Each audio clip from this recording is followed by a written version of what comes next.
ప్రభువును రక్షకుడైన యేసుక్రీస్తు వారి అతి శ్రేష్టమైన ఘనమైన నామంలో ఈ దినపు పరిశుద్ధ ఆదివారం దినం ప్రభుని ఆరాధించడానికి వచ్చిన మీ అందరికీ కూడా నా హృదయపూర్వకమైనటువంటి వందనాలు, దైవాశీస్సులు. దేవుని కృప మీ అందరికీ తోడై ఉండునుగాక. ప్రియమైన దేవుని బిడ్డలారా, ఈ దినం పరిశుద్ధ ఆదివార దినమందు దేవుని యొక్క లేఖనాన్ని చదువుకుని ప్రభు బలలో మనం పాల్పంపులు పొందుదాం. రాజుల మొదటి గ్రంథము 20వ అధ్యాయం. రాజుల మొదటి గ్రంథము 20వ అధ్యాయంలో నుండి ఒక మాట చదువుకుని దేవుని వాక్యాన్ని మనం ధ్యానం చేసుకుందాం. 13వ వచనాన్ని చదువుతున్నాను. ప్రవక్త అయిన ఒకడు ఇశ్రాయేలు రాజైన అహబు నొద్దకు వచ్చి అతనితో ఇట్లనెను, యెహోవా సెలవిచ్చినది ఏమనగా, ఈ గొప్ప దండంతయు నీవు చూచితివే. నేను యెహోవానని నీవు గ్రహించున్నట్లు నేడు దానిని నీ చేతికి అప్పగించెదను. అందరూ చెప్దాం, నేను యెహోవానని నీవు గ్రహించున్నట్లు నేడు దానిని నీ చేతికి అప్పగించెదను. దేవుడి పరిశుద్ధ లేఖనం ద్వారా మనందరితో మాట్లాడినట్లుగా మనం ప్రార్థన చేద్దాం. తలలు వంచండి, కన్నులు మూయండి, నాతో పాటు ప్రార్థనలో ఏకీవించండి. ప్రార్థన.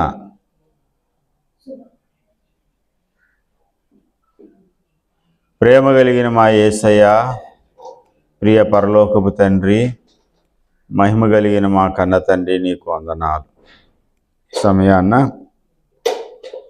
నీ పరిశుద్ధ నామమునకు కృతజ్ఞతాస్తుతులు చెల్లిస్తున్నాం నాయన. మీ స్వరం మాకు వినిపించండి.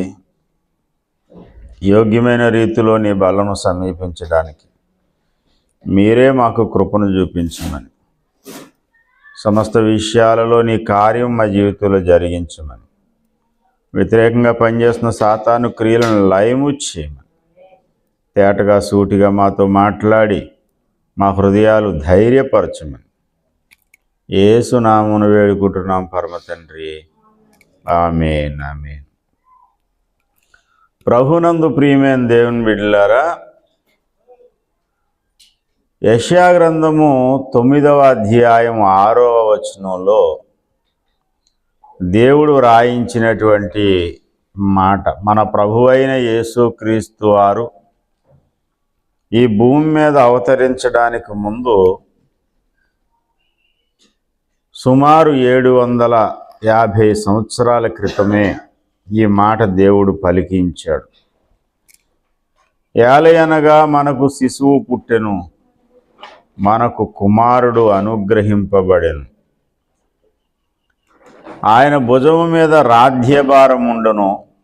ఆశ్చర్యకరుడు, ఆలోచనకర్త, బలవంతుడైన దేవుడు, నిత్యుడగు తండ్రి, సమాధానకర్తయగు అధిపతి అని అతనికి పేరు పెట్టబడును. యేసుక్రీస్తు ప్రభుల వారు పుట్టకముందే ఆయనను గూర్చినటువంటి ఈ ప్రవచన భాగము దేవుడు రాయించాడు. ఇవన్నీ వాస్తవంగా జరిగినటువంటి చరిత్ర భాగాలు. చరిత్ర పుటల్లోనికి వెళ్ళి వెతికితే ప్రతి విషయం మనకు స్పష్టంగా అర్థమవుతుంది. యెషయా భక్తుడు ప్రవచించినటువంటి కాలం 40 సంవత్సరాలు, సుమారు 40 సంవత్సరాలు. క్రీస్తుకు పూర్వం 740 నుండి 701 వరకు సుమారు 41 సంవత్సరం పాటు అతడు ప్రవచించాడు. అతనికి దేవుడిచ్చినటువంటి అభిషేకాన్ని బట్టి, దేవుడు చూపిన కృపను బట్టి దైవజనుడైనటువంటి యెషయా ప్రవచన వాక్కులను ప్రకటించాడు. ఆ క్రమంలో అతని నోట నుండి దేవుడు పలికించినటువంటి మాట కన్యక గర్భవతి అయి కుమారుని కనును, ఆయనకు ఇమ్మానుయేలు అని పేరు పెట్టుదురు. కన్యక గర్భవతి అవుతుంది, ఆయనకు ఇమ్మానుయేలు అని పేరు పెడతారనే ప్రవచనము 7:14 ఉంది. ఆ కన్యక ద్వారా జన్మించినటువంటి కుమారుడు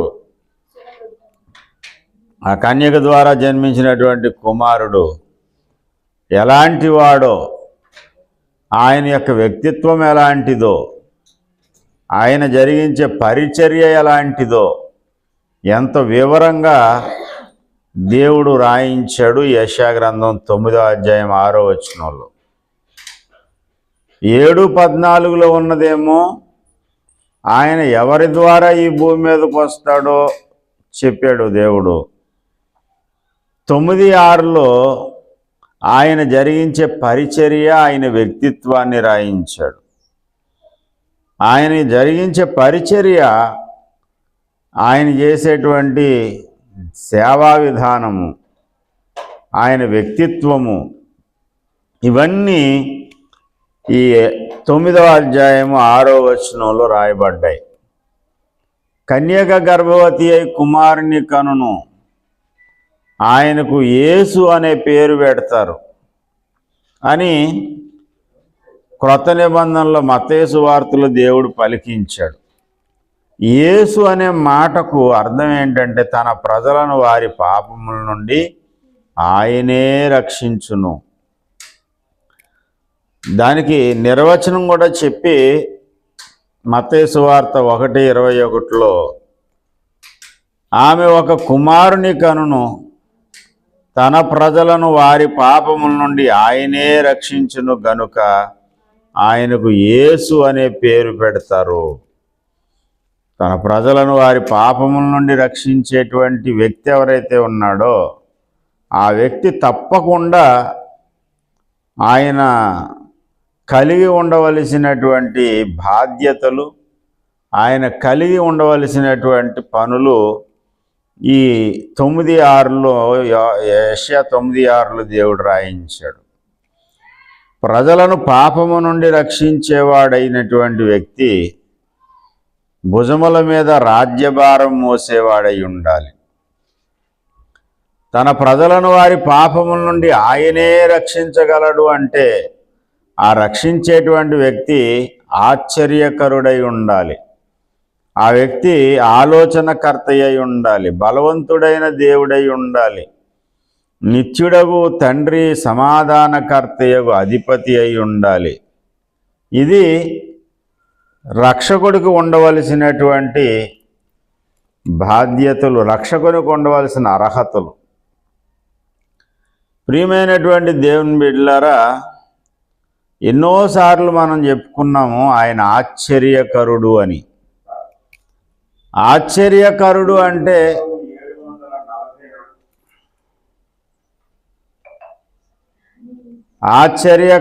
అంటే మనం ఎక్స్పెక్ట్ చేయలేనటువంటి విధంగా ఆయన ఉంటాడు. మనం ఎక్స్పెక్ట్ చేసినట్టు ఆయన ఉండడు. దేవుడు మనం ఎక్స్పెక్ట్ చేసినట్టుగా ప్రవర్తిస్తాడు అని అంటే ఆయన ఆశ్చర్యకరుడు కానే కాదు. రక్షించడానికి సామర్థ్యము కలిగిన వాడు, రక్షకుడైనటువంటి వాడు ఆశ్చర్యకరుడై ఉండాలి. ఆశ్చర్యకరుడు. దేవుని గూర్చి మనకు కలిగినటువంటి అభిప్రాయాలు, దేవుని గూర్చి మనం చెప్పే నిర్వచనాలు, ఆయన ఇలా ఉంటాడు అలా ఉంటాడని మనం చెప్పేవన్నీ కూడా అది సంపూర్ణం కాదు. ఎందుకు సంపూర్ణం కాదంటే మనం ఇలా ఉంటాడు దేవుడని ఒక వచనాన్ని బట్టి మనం నిర్ధారణ చేసిన తర్వాత ఇంకో సమయంలో దానికి భిన్నంగా ఆయన కనపడతాడు. దానికి విచిత్రాతి విచిత్రమైనటువంటి వ్యవహార శైలి ఆయన కలిగి ఉంటాడు. అది చూసి మనం ఆశ్చర్యపోతాం. అందుకే ఆయన ఆశ్చర్యకరుడు. మీకు బాగా అర్థం కావడానికి కొన్ని ఉపమానాలు చెబుతాను. దాన్ని బట్టి మీరు తీర్మానం చేయొచ్చు. దేవునికి లోబడి ఉండి, దేవుని మాట విని, దేవునికి లోబడి ఉన్నటువంటి రాజుల చరిత్రలు బైబిల్లో ఉన్నాయి. వారు దేవునికి లోబడినంత కాలం దేవుని యొక్క సహాయం ఆశ్చర్యరీతిగా వారికి వస్తూనే ఉంది. ఒకళ్ళనిద్దరనే ఉంది అండి. సొలొమోను ఉన్నాడు. సొలొమోను దేవునికి లోబడి దేవుడు నిర్ణయించిన నిర్ణయం ప్రకారం ఆలయం కట్టాడు. దేవుని యొక్క చిత్తానుసారంగా అద్భుతమైన రీతిలో పరిపాలన చేశాడు. అతడు దేవునికి లోబడినంత కాలం ఆశ్చర్యరీతిగా అతనికి సహాయం వస్తూనే ఉంది. ఆ దినాల్లో తన చుట్టుపక్కల ఉన్నటువంటి రాజులు అధికారులందరికంటే అతడు చాలా ఘనత పొందినవాడయ్యాడు. సొలొమోను చూసినటువంటి వారు అందరూ ఆశ్చర్యపోయారు. అసలు అతని పేరు వింటేనే అందరూ ఆశ్చర్యపోయారు. ఏం రాజండి బాబా, ఆయన జ్ఞానం ఎంత గొప్పది, ఆయనకున్న సంపద ఎంత గొప్పది. ఆ సంపద, ఆ జ్ఞానము, ఆ యొక్క పేరు, ఖ్యాతి, కీర్తి అన్ని దేవుడే ఇచ్చాడు. ఎన్నో జ్ఞానవాక్కులు ప్రకటించాడు. కానీ స్థిరపడిన తర్వాత దేవుడు చెప్పినటువంటి మాట పెడచెవిన పెట్టాడు. అన్యుల యొక్క అన్యజాతి స్త్రీలు మీరు పెళ్లి చేసుకోవద్దు. హివీలు, హిత్తీలు, పెరిజీలు ఇలాంటి జాతుల వాళ్ళు ఎవరైతే ఉన్నారో వాళ్ళ స్త్రీలను మీరు పెళ్లి చేసుకోవద్దు. పెళ్లి చేసుకుంటే వచ్చే నష్టం ఏంటంటే మీ హృదయాన్ని వాళ్ళు తమ దేవతల వైపు త్రిప్పుతారు. మీ యొక్క సరళత నుండి మీరు తొలగిపోయే ప్రమాదం ఉంది. కాబట్టి మీరు ఇతర జాతి వాళ్ళని చేసుకోకూడదంటే ఫస్ట్ ఐగుప్తు రాజు యొక్క కూతుర్ని చేసుకున్నాడు. ఏ స్త్రీలు మీ హృదయాల్ని తిప్పేస్తారని దేవుడు చెప్పాడో ఆ స్త్రీలందరినీ పెళ్ళిళ్ళు చేసుకుంటూ వచ్చాడు. మరీ అంత టూ మచ్గా, మరి మామూలుగా కాదు, కామాతురత కలిగిన వాడై అనేక మంది భార్యలను చేసుకుంటూ వచ్చాడు. మొదటి రాజుల గ్రంథము 11వ అధ్యాయం. మొదటి రాజుల గ్రంథం 11వ అధ్యాయము 7వ వచనం చదవండి. 6 నుంచి చదువుతారా? ఈ ప్రకారము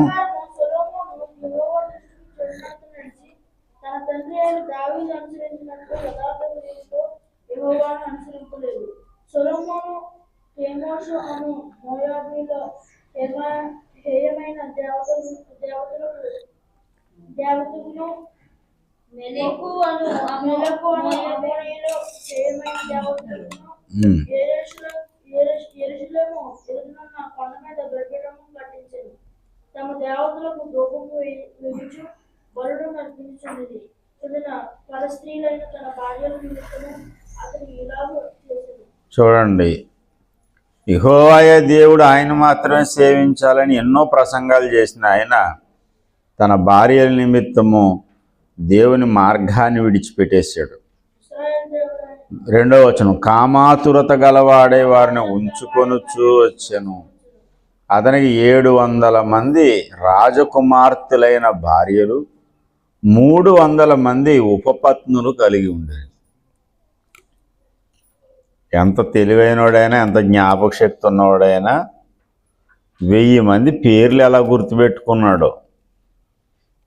వారిని పలకరించాడా, మాట్లాడాడా పక్కన పెట్టండి, కానీ 1000 మందా?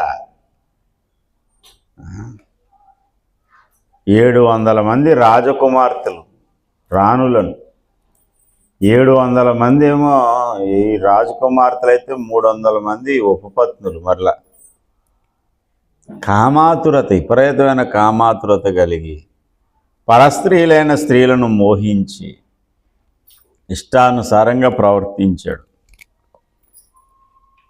ప్రవర్తిస్తే ఏం జరిగిన తర్వాత అంటే, ఒకప్పుడు తన కాలు కింద చెప్పులా ఉన్నటువంటి వారందరూ కూడా అతని మీద తిరుగుబాటు చేయడం మొదలుపెట్టారు. తనకు చుట్టుపక్కల ఎక్కడెక్కడైతే అధికారం ఉందో ఆ అధికారం ఉన్నటువంటి చోటంతా కూడా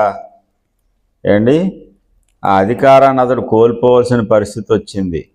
11:14 యెహోవా ఎదోమీయుడైన హదదు అను ఒకరిని సొలొమోనుకి వ్యతిరేకంగా రేపిన అతడు దావీదు ఎదోము దేశం మీద యుద్ధము చేయుచుండగా 26 మరియు సొలొమోను సేవకుడైన యెరోబాము సహా రాజు మీదకి లేచెను. ఇతడు ఇప్పుడు దేవునికి లోబడినంత కాలం సమాధానం ఉంది.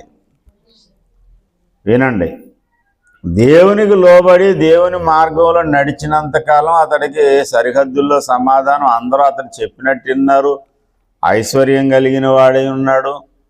ఎప్పుడైతే దేవుని మార్గాన్ని విడిచిపెట్టేశాడో ఇప్పుడు సడన్గా ఏం చేశాడంటే దేవుడే అతనికి విరోధి అయిపోయాడు. అంతే. మీరు రాజుల గ్రంథం చదివి చూడండి. ఇలా ప్రతి రాజు అతడు స్థిరపడిన తర్వాత మనసున గర్వించి చెడిపోయాను. స్థిరపడినంతకాలం బాగానే ఉంటాడు. కొంచెం స్థిరపడ్డాడు అనుకోండి, వాడు తోక నిగుడుతుంది. ఇంకా అక్కడి నుంచి ఏం చేస్తాడంటే వాడు ఇష్టం వచ్చినట్టు ప్రవర్తిస్తాడు. దేవుడు తీసుకెళ్ళి సితక మతక కొట్టుపాడేస్తాడు. రాజులే కాదు, ఇశ్రాయేలీలు యొక్క రాజ్యము ఏర్పడిన న్యాయాధిపతుల కాలంలో కూడా దేవునికి లోబడినంతకాలం వారు బాగానే ఉన్నారు. దేవునికి లోబడడం మానేశారా, అన్యజాతుల వాళ్ళకు దేవుడు వాళ్ళని అప్పగిస్తూ వచ్చాడు. న్యాయాధిపతుల గ్రంథము 6వ అధ్యాయం ఎన్నో ఉదాహరణలు చెప్పొచ్చు, కానీ ఈ మాట చూద్దాం. 6వ అధ్యాయం 1వ వచనం చదవండి. ఇశ్రాయేలీయులు యెహోవా దృష్టికి దోషులైనందున యెహోవా 7 ఏండ్లు వారిని మిద్యానీయులకు అప్పగించెను. మిద్యానీయుల చెయ్యి ఇశ్రాయేలీయుల మీద హెచ్చాయెను గనుక వారి మిద్యానీయులు ఎదుట నిలువలేక కొండలలోను వాగులను గుహలను దుర్గములను తమకు సిద్ధపరచుకొనిరి. ఇశ్రాయేలీయులు విత్తనములు విత్తిన తరువాత మిద్యానీయులు ఆ క్రింద వరకు చదివితే దేశమును పాడు చేయుటకు వారు దానిలోనికి వచ్చిరి. ఇశ్రాయేలు మిద్యానీయుల వలన మిక్కిలి హీనదశకు వచ్చినప్పుడు దేవుని విసర్జించారు, దేవుని దృష్టికి దోషులయ్యారు. కాబట్టి దేవుడు ఏం చేశాడు, మిద్యానీయుల చేతికి అప్పగించాడు. మిద్యానీయులు చితక మతక కొట్టడం మొదలుపెట్టారు. మిద్యానీయుల వలన ఇశ్రాయేలీలు ఏమయ్యారంట, మిక్కిలి హీనదశకు వచ్చేసారు. అప్పుడు ఏం చేశారు, 7వ వచనం, మిద్యానీయుల వలని బాధను బట్టి ఇశ్రాయేలీయులు యెహోవాకు మొరపెట్టగా యెహోవా ఇశ్రాయేలీయుల యొక్క ప్రవక్తలను పంపెను. చూడండి, దేవుడేమో వాళ్ళకి చక్కని రాజ్యాన్ని ఏర్పాటు చేసి ఆహారాన్ని ఇచ్చి అన్నీ ఇచ్చి పోషించాడు. కానీ వీళ్ళేమో దేవుణ్ణే విసర్జించారు, దేవుణ్ణే పక్కన పెట్టారు. మరి దేవుడు ఏం చేశాడంటే శత్రువులకు అప్పగించాడు. శత్రువులు ఏం చేశారంటే వీళ్ళు పండించుకుంటే వాళ్ళు ఎత్తుకుపోవడం మొదలుపెట్టారు. జీవసాధనమైంది ఏది వీళ్ళకి లేకుండా చేశారు. మిక్కిలి హీనదశకు వచ్చేసారట. అంటే దేవుని మైండ్ ఏంటి, దేవుని దగ్గర వ్యవహారం ఎలా ఉంటుంది, దీన్ని బట్టి మనకి ఏమర్థం అవుతుంది. ఏ వ్యక్తి అయినా సరే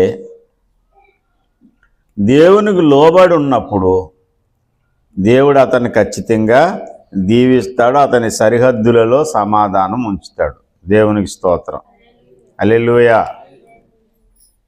హల్లెలూయా.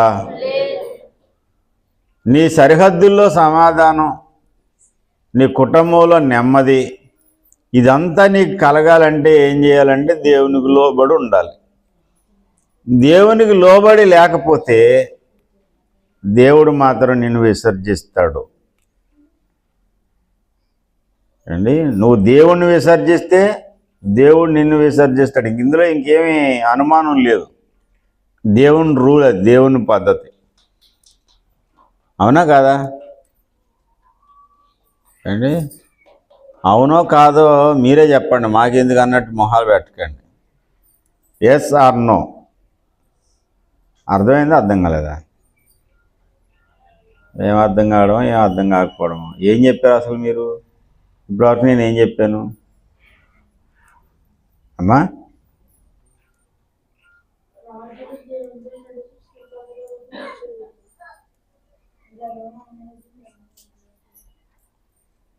యేసు రక్తం చేయం. అసలు ఇక్కడ ఉన్నారా లేకపోతే ఎక్కడన్నా ఉన్నారా? హల్లెలూయా, హల్లెలూయా. మనం ఏం చెప్పుకుంటున్నాం? రాజుల గురించి. అసలు దేవుని విధానం చెప్తున్నాను నేను. నువ్వు దేవునికి లోబడితే, దేవుని మాట ప్రకారం జీవిస్తే దేవుడు నిన్ను దీవిస్తాడు. Yes or no? అవునా కదా? 100%. ఇశ్రాయేలీలు దేవుని విసర్జించి దోషులయ్యారు. దేవుని దృష్టికి దుష్టత్వంతో ప్రవర్తించారు. అప్పుడు దేవుడు ఏం చేశాడు? మిద్యానీయుల చేతికి అప్పగించాడు. దేవుణ్ణి విసర్జించి దేవుని పక్కన పెట్టినప్పుడు దేవుడు ఏం చేస్తాడు? వాడిని పక్కన పెడతాడు, అంతే. అది దేవుని రూల్, దేవుని పద్ధతి, దేవుని యొక్క ఆలోచన విధానం అది. అనేక మంది పట్ల అలాగే ప్రవర్తిస్తూ వచ్చాడు ఆయన. ఆనాటికి ఈనాటికి కూడా దేవుని యొక్క విధానం అదే. నువ్వు భయభక్తులు కలిగి దేవుని మార్గంలో నడిచావా, ఖచ్చితంగా నేను బట్టి దయగల వారి పట్ల ఆయన దయ చూపించే దేవుడు. కఠినుల పట్ల ఆయన వికటం చూపుతాడు. నా ఇష్టానుసారంగా నేను బ్రతుకుతాను సార్, కానీ దేవుడు మాత్రం దీవించుకుంటూ వెళ్ళిపోవాలి. ఎందుకంటే నేను నెల నెల చందా ఇచ్చేస్తాను, దశంభాగం మాత్రం కరెక్ట్గా ఇచ్చేస్తాను. కాబట్టి ఈ దశంభాగం తీసుకుని దేవుడు ఏం చేయాలంటే మమ్మల్ని దీవించుకుంటూ పోవాలి. ఇలాంటి పిచ్చి ఆలోచనలు, పిచ్చి వేదాంతం మనం దేవుని దగ్గర ప్రయోగించడానికి మనం ప్రయత్నం చేయకూడదు. దేవుడేమి నీ కానుకలకు లొంగిపోడు. ఆయన నువ్వు ఇచ్చే కానుకలు, నీకు ఇచ్చేటువంటి బహుమానాలు చూసి అవి బాబాయ్ చాలా పెద్ద బహుమానం ఇచ్చాడండి, ఎంత పెద్ద కానుక ఇచ్చినోండి మనం ఏం అనకూడదని ఒకవేళ పాస్టర్ గారు కమిట్ అయిపోవచ్చేమో, పాస్టర్ గారు లోబడిపోవచ్చేమో. దేవుడు లోబడ్డు. దేవుడు నువ్వు చెప్పిన దానికి ఆయన తగ్గించుకుని మెట్టి తగ్గించి కిందకు వచ్చాడు. దేవుని యొక్క స్థానం, దేవుని యొక్క విధానం, దేవుని యొక్క పద్ధతి వేరు. దేవుడు ఎలా ఉంటాడు అని అంటే నువ్వు ఎలా ఉన్నావో దాన్ని బట్టి ఉంటాడు ఆయన. నువ్వు దేవుని మార్గాన్ని విడిచిపెట్టి నీ ఇష్టానుసారంగా బ్రతుకుతూ నాకు నచ్చినట్టు నేను జీవిస్తాను సార్, నాకు తోచినట్టు నేను ఉంటాను, కానీ దేవుడు మాత్రం నన్ను దీవించుకుంటూ వెళ్ళిపోవాలి. ఎందుకంటే నేను యేసయ్యకు ఒక కొవ్వొత్తి వెలిగింతాను. కొవ్వొత్తే కాదు, సంవత్సరానికి ఒకసారి గుండు కూడా కొట్టించుకుంటాను. సంవత్సరానికి కాదు, రోజు గుండు కొట్టించుకున్నా, రోజుకి కొవ్వొత్తి వెలిగించినా సరే నువ్వు ఇష్టానుసారంగా ప్రవర్తిస్తే దేవుడు నీకు అనుకూలంగా ప్రవర్తించడు. నువ్వు వికటంగా ఉన్నావు కాబట్టి వికటంగా ఉంటాడు. అందుకని సొలొమోను కోసం చెప్పాను. సొలొమోను దేవుని యొక్క శాసనాన్ని, దేవుని యొక్క ఆజ్ఞను పాటించినంతకాలం ఎలా ఉన్నాడు? సరిహద్దుల్లో సమాధానం, అందరూ అతనికి లోబడేవాళ్ళే, అతను ఎదిరించేవాడు ఎవడో లేడు. ఎప్పుడైతే దేవుని మీద తిరుగుబాటు చేశాడో ఆ తర్వాత నుంచి అతని ఇంటివారే అతని మీద తిరుగుబాటు చేయడం మొదలుపెట్టారు. అతని కిందన పనిచేసేటువంటి అధిపతులు, ఆ యెరోబాము అనేవాడు ఎవరంటే వెట్టి పనులు చేయు వారి మీద అధిపతిగా నియమించాడు అతన్ని. వాడు తిరుగుబాటు చేశాడు, ఎదోమీయుడు తిరుగుబాటు చేశాడు. రాజ్యంలో అప్పటి వరకు ఉన్న నెమ్మది, సంతోషం అంతా అణగారిపోయింది. మిద్యానీయుల మీద ఇశ్రాయేలీలను, మిద్యానీయులకు ఆ ఇశ్రాయేలీల మీదకు మిద్యానీయులను పంపించాడు దేవుడు, అమ్మోనీయులను పంపించాడు, ఫిలిస్తీన్లను పంపించాడు. ఎందుకు పంపించాడు అంటే వారు దేవునికి వ్యతిరేకంగా పాపం చేసినందుకు. అంటే ఎన్నో ఉదాహరణలు చెప్పుకుంటూ మనం బైబిల్లో ఒక భాగంగా మనం ఒక కోణంలో మనం వెళ్తుంటే మనకు అర్థమయ్యేది ఏంటంటే దేవుని నువ్వు విడిచిపెడితే ఆయన నిన్ను విడిచిపెడతాడు. నీకు అద్భుతమైన దైవ సహాయం కావాలని నువ్వు ఆశపడితే దేవుణ్ణి అనుసరించడం మానొద్దు. నువ్వు దేవుణ్ణి అనుసరించడం మానేసి నీ ఇష్టానుసారంగా ప్రవర్తిస్తే మాత్రం దేవుడు కూడా నిన్ను వదిలేస్తాడు అంతే. ఇది ప్రాథమికంగా మనం నేర్చుకోవాల్సినటువంటి ముఖ్యమైన మూలపాఠం. దేవుని గూర్చి మనం ధ్యానం చేస్తున్నప్పుడు నేను చెప్తున్నాను మరలా, దేవుని గూర్చి మనం నేర్చుకుంటున్న పాఠాలలో వికటము కలిగిన వారికి వికటంగా ఉంటాడు, యథార్థవంతులకు ఆయన యథార్థంగా ఉంటాడు, లోబడి ఆయన యొక్క ఆజ్ఞలను అనుసరించే వారి పట్ల ఆయన 1000 తరముల వరకు కృప చూపించేవాడై ఉంటాడు. మర్చిపోకండి, దేవుని ఆజ్ఞలను అనుసరించడం మానేసిన వారికి ఆశీర్వాదం కాదు శాపమే మిగులుతుంది. ద్వితీయోపదేశకాండం 28వ అధ్యాయము, ద్వితీయోపదేశకాండం 28వ అధ్యాయం 2వ వచనం. నీవు నీ దేవుడైన యెహోవా మాట వినిన ఎడల ఈ దీవెనలన్నీ నీ మీదకి వచ్చును, ఈ దీవెనలన్నీ నీ మీదకు వచ్చును. నీకు ప్రాప్తించును. నీవు పట్టణంలో దీవించబడతావు, పొలంలో దీవించబడతావు. నీ గర్భఫలము, నీ భూఫలము, నీ పశువుల మందలు, నీ దుక్కుటెద్దులు, నీ గొర్రె మేకల మందలు దీవించబడును.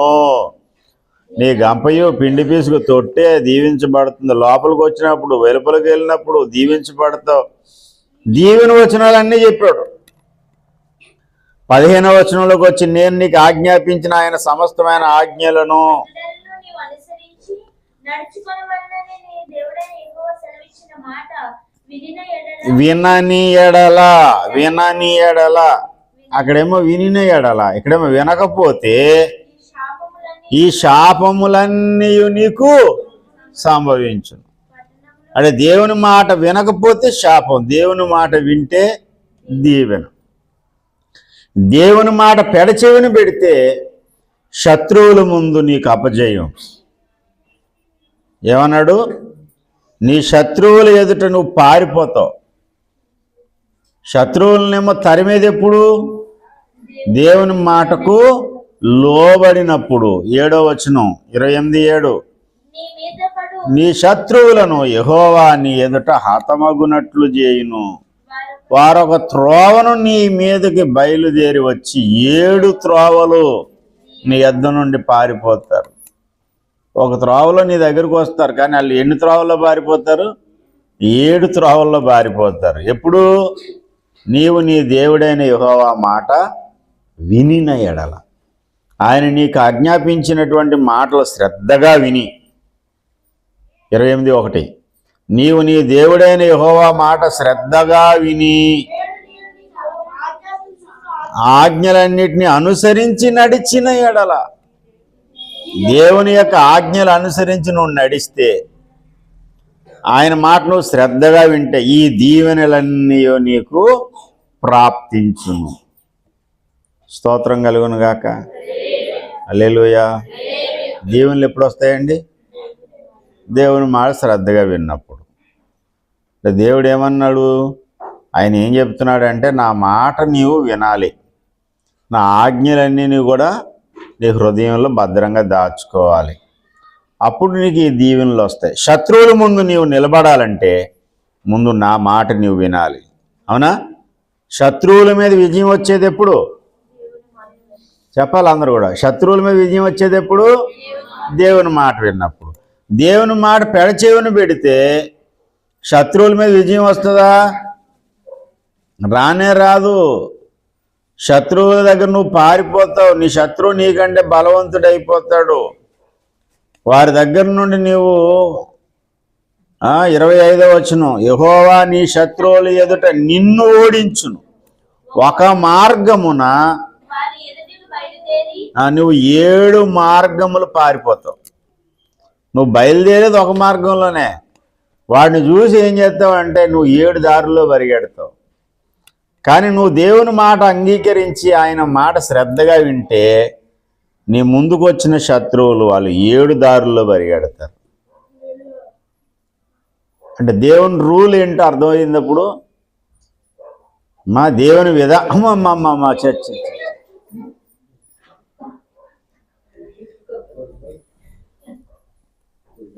పైకి వచ్చే వాళ్ళు ఏం చేస్తారంటే, పైకి రావడం అంటే ఏం కాదమ్మా, ఇంకోలా అనుకోకండి. చర్చిలోకి వచ్చేటప్పుడు కింద గేట్ వేసేయండి ఎప్పటికప్పుడు. దేవునికి స్తోత్రం. హల్లెలూయా, హల్లెలూయా, హల్లెలూయా, హల్లెలూయా, హల్లెలూయా.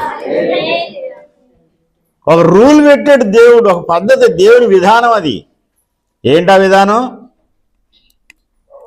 నువ్వు దేవుని మాట విని దేవునికి లోబడితే దీవించబడతావు, శత్రువుల మీద నీకు విజయం వస్తుంది. దేవుని మాట వినకుండా నీ ఇష్టానుసారంగా బ్రతికేవనుకో, దేవుని దగ్గర నుంచి దీవెన కాదు వచ్చేది, ఏమొస్తుంది? శాపం వస్తుంది. వ్యాపారం పెట్టావు, నీ వ్యాపారం దీవించబడాలంటే దేవుని మాటకు లోబడి దేవుని యొక్క ఆజ్ఞానుసారంగా నడుస్తూ ఉంటే అంతకంతకు దేవుడు అభివృద్ధిలోకి తీసుకొస్తాడు. ఒకనాటికి నీవే ఆశ్చర్యపోయేలాగా దేవుడు నిన్ను దీవిస్తాడు.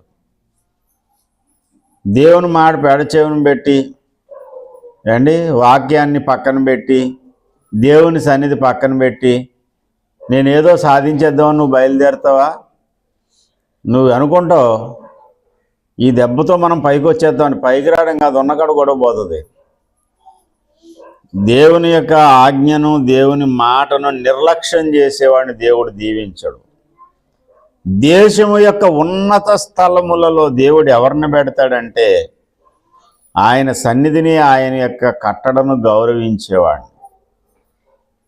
ఇశ్రాయేలుకు విశ్రాంతి దినము నియమించాడు. ఆ విశ్రాంతి దినము పరిశుద్ధమైనదిగా దానిని ఎంచి పరిశుద్ధంగా దాన్ని ఆచరించినప్పుడు దేశము యొక్క ఉన్నత స్థలముల్లో నేను మిమ్మల్ని పెడతానన్నాడు దేవుడు. దేవునికి స్తోత్రం. మనకు విశ్రాంతి దినం లేదు, మనకి ప్రభు దినం ఉంది. ప్రభుతో గడిపే దినం ఉంది, ఆదివారం. ఆదివారం విశ్రాంతి దినం కాదు, కానీ ప్రభుతో గడిపే దినం, ప్రభు దినం. అది ఘనమైనదని నువ్వు ఎంచి ఆయన సన్నిధిని నువ్వు గౌరవిస్తే తప్పకుండా దేవుడు నిన్ను హెచ్చిస్తాడు. దేవునికి స్తోత్రం. ఈ భూమి మీదే కాదు, ఈ భూమి మీద నీకు గౌరవం దక్కుతుంది. ఎందుకండి ఎవరో కాశీమదిలి కథ చెప్పేది ఎందుకు, ఎక్కడెక్కడో ఎవరెవరు స్టోరీలు ఎందుకు? నా జీవిత వ్యక్తిగత అనుభవం అది. నా ముందు ఎన్నో పరీక్షలు వచ్చాయి, ఎన్నో పరీక్షలు. ఈరోజు దేవుని సన్నిధి పోగొట్టుకుంటే నాకు ఎంతో కలిసి వచ్చేటువంటి అవకాశాలు వచ్చాయి. నువ్వు దేవుని సన్నిధికి వెళ్తావా, లేకపోతే డబ్బులు వచ్చేదానికి వెళ్తావా అని అంటే నేను ఒకటే ఎంచుకున్నాను. నా చిన్నతనం నుంచి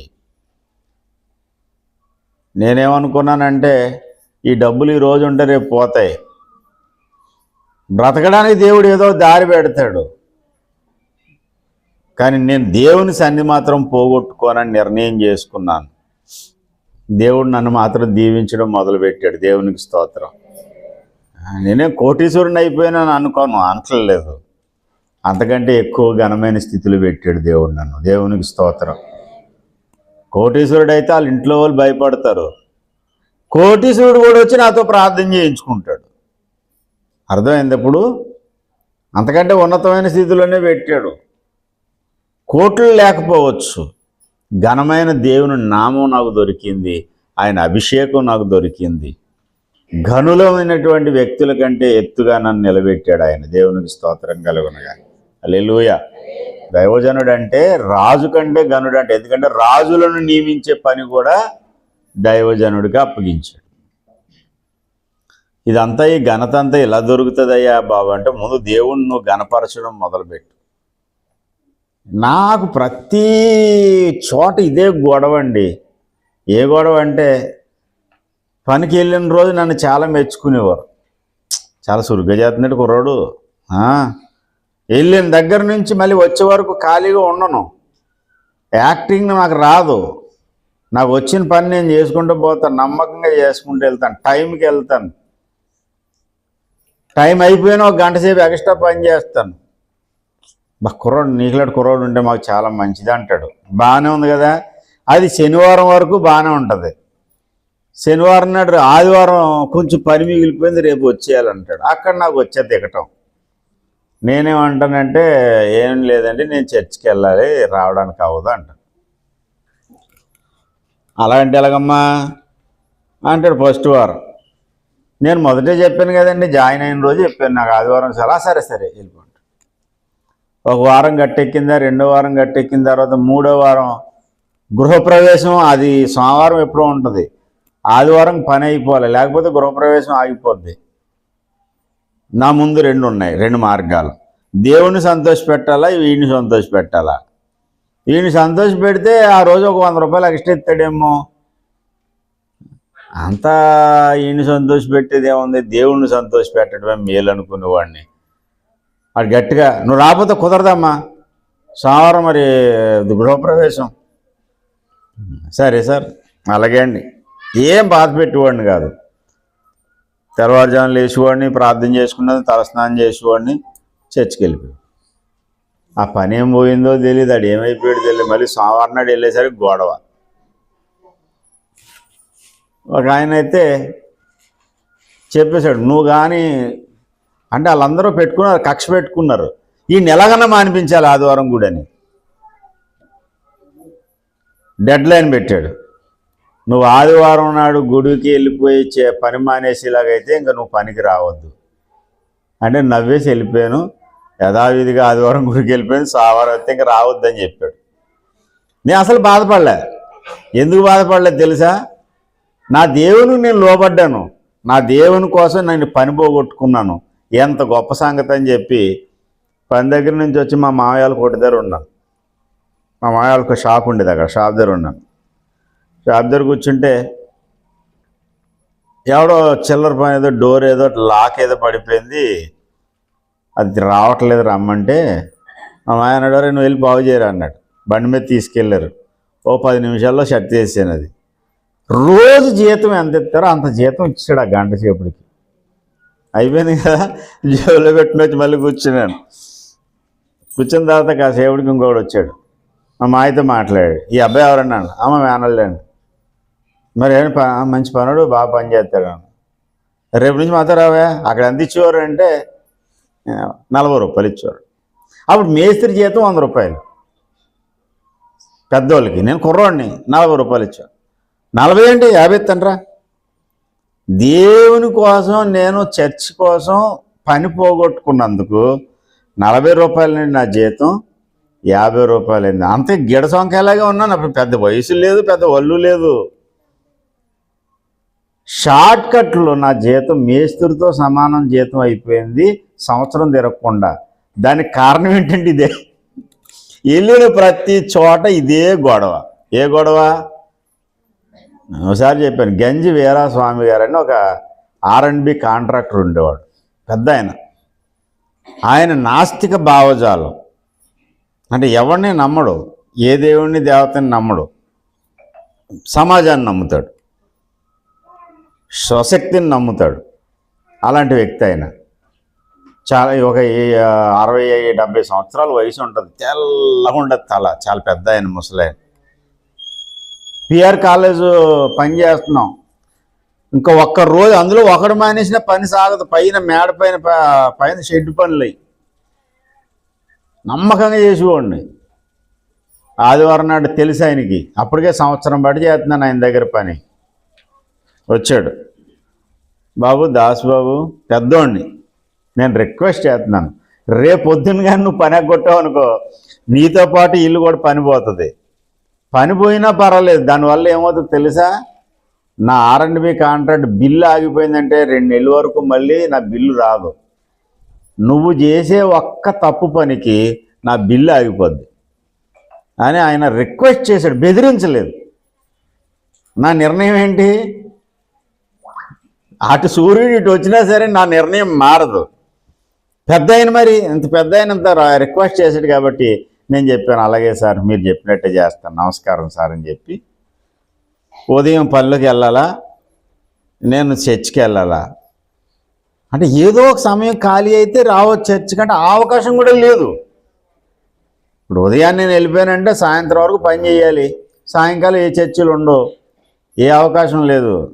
ప్రార్థన చేసుకుంటే నాకు అనిపించింది, వీరాస్వామి గారు నా కోసం సిలువేయబడ్డా, అన్న యేసయ్య నా కోసం సిలువేయబడ్డా? నా కోసం సిలువేయబడింది ఎవరు? మరి యేసయ్యనే సంతోషపెట్టాలి. ఏమైపోతే అయిపోయి ఆ పెద్ద అయినా రేపు పొద్దున్న ఆ బిల్లు ఆగిపోయినందుకు కోపం వచ్చి దెబ్బ కొట్టాడా కొట్టనే, ఏదైతే అదే అయిందని చెప్పి ప్రార్థన చేసుకుని చర్చికి వెళ్ళిపోయాను. మధ్యాహ్నం సువార్తకి వెళ్ళిపోయాను. సాయంకాలం మళ్ళీ వచ్చి విజ్ఞాపన ప్రార్థనలో ఉన్నాను. మరుసటి రోజున వెళ్ళాను. తిడతాడు కదా, తిట్టించుకుందాం, ఏం పర్లేదు, కాసేపు మౌనం ఉందాం అనుకుని కరెక్ట్గా పిఆర్ కాలేజ్ లోపలికి వెళ్ళగానే నాకు ఎదురొచ్చాడు. ఆయన స్కూటీ వేసుకుని వచ్చాడు. కెనటిక్ హోండా ఉండేది ఆయనకి. కెనటిక్ హోండమే వచ్చాడు. చూసి తిడతాడేమో అనుకున్నాను. కానీ దాసు, నువ్వు నీ దేవుణ్ణి తప్ప ఎవరిని గౌరవించవయ్యా, నీ దేవుణ్ణి తప్ప నువ్వు ఎవరి మాట వినవు, ఇది నాకు అర్థమైంది అన్నాడు. దేవునికి స్తోత్రం. నా సాక్ష్యం నాకు చాలండి. నేను బిల్ గేట్స్ అంత డబ్బునోడిని అయిపోయినంత ఆనందం వచ్చింది నాకు ఇంకెవడో లేక. ఎవరినైనా సరే ఎక్కడ పెడతానంటే యేసయ్య తర్వాతే. యేసయ్యకి ముందు ఎవరిని పెట్టేది లేదు. మా అన్నయ్య వాళ్ళు కాంప్రమైజ్ అయిపోయేవారు. ఇప్పుడు కూడా అదే, ఆడికి అలాగే ఎన్ని కష్టాలు పడుతున్నాడు, లక్షలు సంపాదించాడు, ఏం కనపడదు. ఎప్పుడు కొట్టుకోవడమే, కుర్తులు పడ్డ ఎలకలాగా. నాకు ఎన్ని అప్పులు ఉన్నాయి, ఎన్ని బాధలు ఉన్నాయి, కుర్తులు పడ్డ ఎలకలు కొట్టు. ఆ సమయం దేవుడు గట్టెక్కించేస్తున్నాడు, ముందుకు నడిచేస్తుంది బండి అంతా. నాకున్న ధైర్యం ఏంటంటే నా దేవుడు నన్ను నడిపిస్తాడనే ధైర్యం. దేవునికి స్తోత్రం కలుగునుగా. హల్లెలూయా. దేశము యొక్క ఉన్నత స్థలాలలో ఎవరుంటారు అంటే ఆయన గణపరిచేవారు. నన్ను గణపరిచేవారిని నేను గణపరుస్తాను, నన్ను హెచ్చించేవారిని నేను హెచ్చిస్తాను. శత్రువుల ముందు నీకు అపజయం కలగకుండా విజయం కలగాలంటే నువ్వేం చేయాలి? నా కట్టడలను, నా యొక్క ఆజ్ఞలను అనుసరించాలి. సార్ ఈరోజు ప్రసంగం ఏం చెప్తున్నారు సార్, ఇదంతా కొత్త సినిమాలో ఉంది అని మూలవాక్యం కూడా వినకుండా మధ్యలో వచ్చిన వాళ్ళకి అర్థం కాదు అండి. అసలు ఎవరూ లేరు. నేను వాక్యం మొదలుపెట్టినప్పుడు ఎవరున్నారంటే మగోళ్ళు ఒక ముగ్గురు, గణేష్ గారు, సత్యబాబు గారు, సుగంధ బాబు, ముగ్గురు. ఆడవాళ్ళు ఎవరున్నారు? లక్ష్మి ఆంటీ, బుజ్జి ఆంటీ, ఇద్దరే ఉన్నారు. ఇద్దరు ఆంటీలు, ఇద్దరు అంకుళ్ళు. నలుగురితో మొదలెట్టాను ప్రసంగం. ఎందుకు నలుగురితోనే మొదలు పెట్టానంటే ఆ నలుగురే వచ్చారు కాబట్టి. నేనేం ముందే మొదలు పెట్టలేదు, చూశాను చాలాసేపు వస్తారేమో అని. కానీ భాస్కర్ రావు గారు లేవడం లేట్ అయింది. అదే సూర్యుడమ్మా, భాస్కరుడు అంటే సూర్యుడు. సూర్యుడు లేవడం లేట్ అయిందని సూర్యుడితో పాటు మీరు కూడా ఫాలో అయిపోయారు. కారణం ఏంటంటే పొగమంచు. ఈ పొగమంచులో దారి కనపడలేదు కాబట్టి కొంచెం రాలేకపోయారు. అయినా సరే నేను ఎందుకు ప్రసంగం మొదలెట్టానంటే అది ఎలాగా యూట్యూబ్లో ఉంటుంది కాబట్టి తర్వాత వింటారని నేను ప్రసంగం మొదలుపెట్టేశాను. దేవునికి స్తోత్రం. ఇప్పుడు వరకు నేను ఏం చెప్పానయ్యా అంటే ప్రసంగం కాదు, ప్రసంగానికి ఇంట్రడక్షనే చెప్పాను. స్తోత్రం చెప్పండి ఒకసారి. హల్లెలూయా. మళ్ళీ ఇప్పుడు వరకు చెప్పింది అంతా మళ్ళీ చెప్తాను. ఈ లోపల మళ్ళీ కొత్త రెడ్డి గారు వచ్చారు అనుకోండి, తెలుసా ఈ రెడ్డి వచ్చాడు మొదలెట్టండి అనే మాట. ఒక ఊర్లో నాకులాంటి ఒక ప్రసంగికుడు, ఆయనేమో హరిదాసు, నేను యేసుదాసు. హరిదాసు గారు హరికథ మొదలు పెట్టారంట. భక్తులారా, మహాశైలారా, నేను చెప్పేది ఏంటంటే అని కథ మొదలు పెట్టాడు.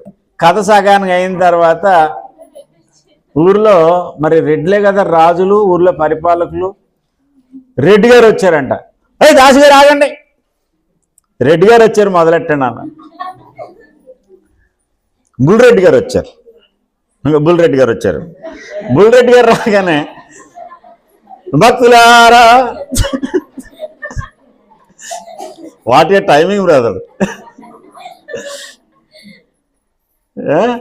భక్తులారా అని మొదలుపెట్టాడు. ఆ తర్వాత మనం అనకూడదు ఇక్కడ, అందుకని అనుకోలేదు. అది కథ మొదలెట్టిన తర్వాత మళ్ళీ సగం కథ చెప్పాడు. ఈ లోపల పెద్దరెడ్డి గారు వచ్చారు. మళ్ళీ వెనకాల ఉన్నాడు అన్నాడంట, బాబు దాసు గారు ఆగండి, ఇప్పుడు పెద్దరెడ్డి గారు వచ్చారు, బుల్రెడ్డి గారు వచ్చారు. ఇప్పుడు తర్వాత పెద్దరెడ్డి గారు వస్తారు అంటే మళ్ళీ పెద్దరెడ్డి గారు వచ్చిన తర్వాత మళ్ళీ కథ మొదలెట్టాడు. ఇలా కథ మొదలెట్టడంతోనే జరిగింది కానీ కథ పూర్తలేదు. ఈ లోపల ఎవరికాడికి నిద్ర వచ్చింది, పొడుగుండిపోయారంట. దాన్ని బట్టి వచ్చింది అనమాట, రెడ్డి వచ్చాడు మొదలెట్టండి అన్నట్టు అని. ఇప్పుడు మళ్ళీ నేను మొదలెడుతున్నాను, కొంచెం ఓపికగా వినండి. దేవునికి స్తోత్రం కలుగునుగా. హల్లెలూయా, హల్లెలూయా, హల్లెలూయా, హల్లెలూయా, హల్లెలూయా. శనిమేరకు ఎక్కడ ఉంది? స్తంభం వెనకాల ఉందా లేదా ఇంటికాడే ఉందా? స్తోత్రం చెప్పండి అమ్మా. హల్లెలూయా, హల్లెలూయా. దేవునికి మహిమ కలుగును గాక. హల్లెలూయా. ఆ శివన్ లేపండి కొంచెం. పౌల్ని ఇక్కడ ఉన్నావా? మరి హల్లెలూయా చెప్పవే. ఆడు చూస్తున్నాడు, వీడికి మెలకం లేదనుకున్నావా? ఈసారి చెప్పండి హల్లెలూయా. ఇన్నిసార్లు చెప్పించానా లక్ష్మి? జాగ్రత్తగా గమనించు. నువ్వు ఇన్నిసార్లు చెప్పించానా? ఒకసారి కూడా చెప్పలేదు అబ్బాయి. మరి ఇంటికి వెళ్ళాక ఏమడుగుతావు అడుగు. హల్లెలూయా. చేతుల పైకి స్తోత్రం చెప్పండి. హల్లెలూయా, హల్లెలూయా, హల్లెలూయా. స్తోత్రం. నేనేం చెప్పానంటే యెషయా ప్రవచన గ్రంథము 9వ అధ్యాయం 6వ వచనం మన మూలవాక్యం. ఓకేనా? అంత యెషయా 9:6. యెషయా గ్రంథం 7:14లో కన్యక గర్భవతి కుమారుని కనును అనే ప్రవచనం ఉంది. అవునా? కన్యక గర్భవతి కుమారుని కనును అనే ప్రవచనము దాని నెరవేర్పు ఎక్కడుంది? మత్తయి సువార్త 1:21లో ఉంది. ఆ కన్యక గర్భవతి కుమారుని కంటుంది. ఆ కుమారుడు ఏమవుతాడట? తన ప్రజలను వారి పాపముల నుండి, ప్రజలను పాపము నుండి విడిపించేటువంటి సామర్థ్యం ఎవరికైతే ఉంటుందో ఆయన ఏమై ఉంటాడో 9:6లో రాయబడింది. కన్యక గర్భవతి కుమారుని కంటుంది. ఆ కుమారుడు ప్రజలను పాపము నుండి విడిపించేవాడై ఉంటాడు. ప్రజలని పాప బంధకాల నుండి విడిపించాలంటే ఆయన ఏమై ఉండాలి అండి?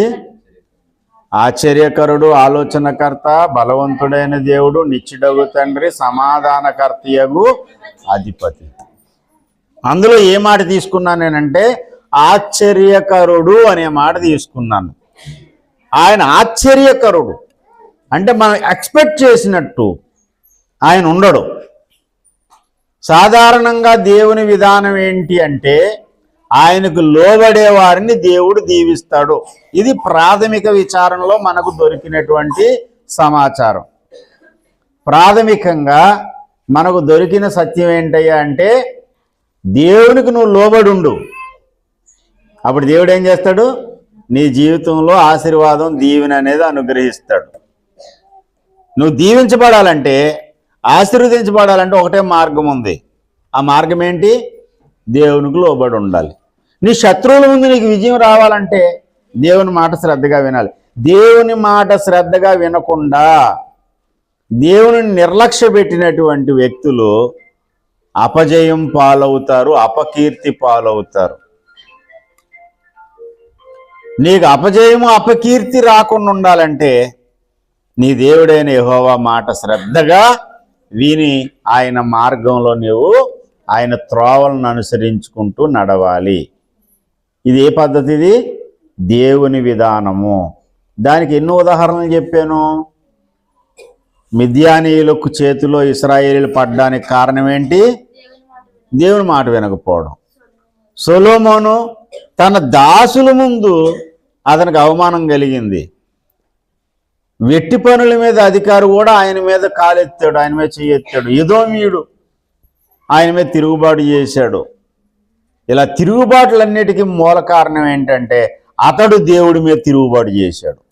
నువ్వు దేవుడి మీద తిరుగుబాటు చేస్తే నీ మీద మరొకటి తిరుగుబాటు చేస్తాడు. ఇది ప్రాథమికంగా మనకు దొరికినటువంటి సత్యం, దేవుని విధానం ఇది. అవునా? ఇప్పటివరకు అదేనా చెప్పాను, ఇంకేమైనా చెప్పానా? స్తోత్రం చెప్పండి. ఏం చెప్పాడో మాకేం తెలుసండి. మళ్ళీ కొత్త రెడ్డమ్మ గారు వచ్చారు. ఇప్పుడు మళ్ళీ రెడ్డమ్మ గారు వచ్చారు కాబట్టి మళ్ళీ నేనేం చేయాలి? భక్తులారా ఇప్పుడు వరకు నేను దేవునికి స్తోత్రం. ఇందాక బుల్లిరెడ్డి గారు వచ్చారు, ఇప్పుడు రెడ్డమ్మ గారు వచ్చారు, మళ్ళీ ఇప్పుడు పెదరెడ్డి గారు వస్తారేమో చూద్దాం. అయితే మళ్ళీ రిపీట్ చేయలేండి, ఇంకా మళ్ళీ రిపీట్ చేస్తామంటే ఫస్ట్ నుంచి వచ్చినటువంటి ఇద్దరు ఆంటీలు ఇద్దరు అంకులకి కోపం రాదు, ఎందుకంటే మూడోసారి నాలుగోసారి వింటారు. దేవునికి స్తోత్రం. హల్లెలూయా. కొంచెం నవ్వుతూ ఉండండి, పర్లేదులే, హ్యాపీ క్రిస్మస్ కదా. స్తోత్రం. హల్లెలూయా, హల్లెలూయా, హల్లెలూయా, హల్లెలూయా, హల్లెలూయా, హల్లెలూయా. దేవునికి స్తోత్రం. ప్రియ దేవుని బిడ్డలారా, ఇది ఇప్పటి వరకు మనం ధ్యానం చేసిన అంశంలో ముఖ్యాంశం ఏంటంటే దేవుడికి లోబడి ఉండు, దేవుడు నిన్ను దీవిస్తాడు. దేవుని యొక్క సహాయం చేతనే నువ్వు శత్రువుల మీద విజయం సాధించగలుగుతావు. దేవునికి వ్యతిరేకంగా ఉంటే నువ్వు శత్రువులు పాలవుతావు. ఓకేనా? ఇప్పుడు వరకు ధ్యానం చేసింది.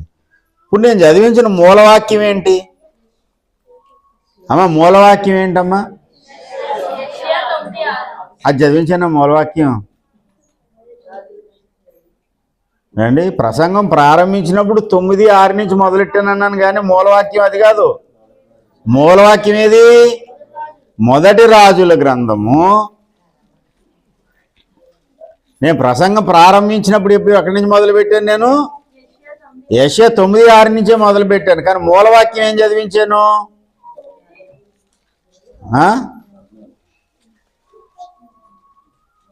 మొదటి రాజుల గ్రంథము 20వ అధ్యాయము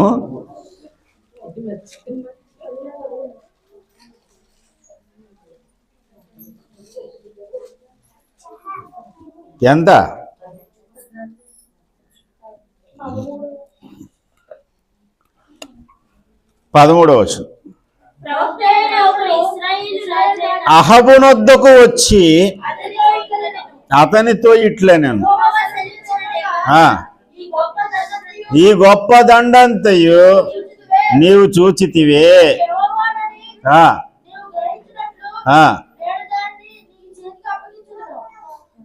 ఈ గొప్ప దండొచ్చింది, ఈ దండంతటిని నీ చేతికి అప్పగిస్తాను. బెన్హదదు అనేటువంటి రాజు వచ్చాడు, సిరియనీళ్ళ రాజు. ఈ బెన్హదదు అనేటువంటి వాడు వచ్చి పెద్ద దండుగా వచ్చాడు. వచ్చి ఇశ్రాయేలీలు అందరినీ కూడా నాశనం చేయడానికి సిద్ధమయ్యాడు. వాడు అంటాడు కదా,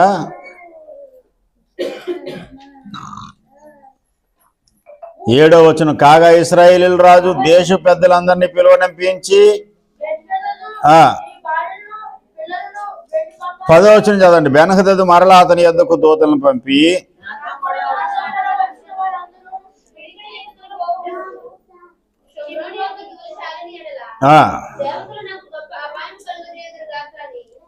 అంటే ఎంతమంది వస్తాం తెలుసా?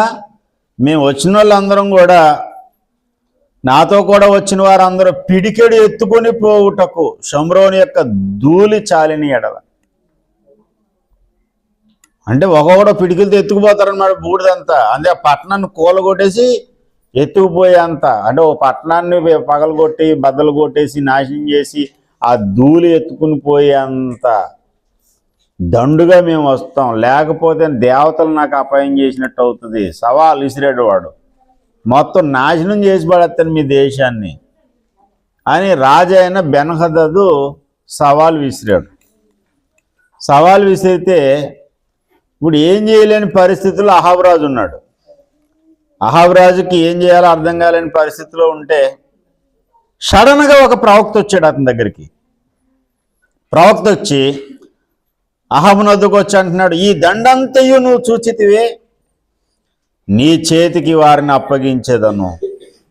అండి, ఇందుకు ఏ కారణం చేత దేవుడు ఈ సహాయం అతనికి పంపించాడు మీకు అర్థమవుతుందా? అహాబు రాజు ఇశ్రాయేలీని పరిపాలన చేస్తున్నాడు. అతని మీదకి ఎవరు వచ్చారు? అపరగడు వచ్చాడు. ఎవరు వచ్చారండి? సిరియా రాజు వచ్చాడు, బెన్హదదు వాడి పేరు. ఏమా అర్థమవుతుందా? అర్థం కావట్లేదా? ఏం అర్థమవుతుంది? ఏం అర్థం కాదు. ఎవరో ఒకటి వచ్చాడు సార్, మా బుర్రలు ఎందుకు తింటావు? ఎవరు వచ్చారమ్మా? సిరియా రోజు వచ్చాడు. వాడి పేరు ఏం పేరు? బెన్ హదద్. ఈ బెన్ హదద్ అనేటువంటి రాజు వచ్చి ఫస్ట్ కొంచెం వీళ్ళకి మధ్యలో సంభాషణ జరిగింది. మొట్టమొదట అంటాడు రాజు వచ్చి, రే ఈ దేశం నాది, ఈ దేశాన్ని నేను ఎత్తుకుపోతానంటే ఆడంటాడు, నేను నీ వాడిని, ఈ ప్రజలు నీ ప్రజలే, నీకేం కాలితే తీసిపోమంటాడు. అయితే మన పనులు పంపిస్తాను, చూస్తారు మొత్తం అందరిని. చూసిన తర్వాత ఏ బంగారం కావాలో ఏ ఇల్లు కావాలో అన్నీ సోదా చేస్తారు. భార్యలు పిల్లలు ఎవరెవరు నాకు నచ్చారో వాళ్ళందరినీ మేము తీసుకుపోతాం అంటే అప్పుడు పెద్దల్ని పిలిచి అడుగుతున్నాడు. ఇలా అన్నాడు బెన్ హదద్, ఏం చేయమంటావు? ఈడు ఎలాంటాడు అనుకుంటున్నారు ఈ అహాబ్ రాజు గారు? ఈడికంటూ రాజే కానీ ఈడికి సొంత బుర్ర లేదు. ఈడికి సొంత బుర్ర లేనివాడికి ఎద్దు బుర్ర పెట్టాలంటారు చూడండి. అలాగా ఏంటి, ఈడి భార్య ఒకరితో ఉంటుంది, దాని పేరు ఏం పేరంటే యెజబెల్. ఈ యెజబెల్ అనేది ఏం చెప్తే తింటుంటాడు. ఈడు ఎలాంటాడు అంటే బసవన్న టైప్ అనమాట. బసవన్నుడు. బసవన్ అంటే తెలుసు కదా, అదే గంగిరెద్దు అమ్మా. గంగిరెద్దు ఆ డప్పు వాయించి వాడు డురు అయ్యగారికి దండం పెట్టు అనగానే ఎలా ఊపుతుంది. అది ఎందుకు ఊపిందో దానికి తెలియదు. దానికి అలాగే ట్రైనింగ్ ఇస్తాడు. డూ బసవన్నా అయ్యగారికి దండం పెట్టు, దండం పెడతా. లేకపోతే అయ్యగారికి దండం పెట్టండి ఇలా కాలు ఇలా కొంచెం పైకి ఎత్తుతుంది. ట్రైనింగ్ ఇస్తారు ఆ బసవన్నకి. డూడు బసవన్న అయ్యగారికి దండం పెట్టంటే అంతే, దండం పెడతా. ఆ టైప్ అనమాట ఈడు అహాబు గాడికి ఎలాంటి బిరుదులు ఇచ్చాడంటే తన్ను తాను అమ్ముకొనిన అహాబు అన్నాడు. ఇశ్రాయేలీల్లో ఇలాంటి పనిమాలినోడు ఇంకొకడు ఎవడు లేడట అండి. అహాబును గూర్చి అహాబు డిగ్రీలు చెప్తాడు. మొదటి రాజుల గ్రంథం 16వ అధ్యాయంలో 29వ వచనం, యోధా రాజైన ఆసా ఏలుబడిలో 38వ సంవత్సరం ఒమ్రీ కుమారుడైన అహాబు ఇశ్రాయేలు వారికి రాజై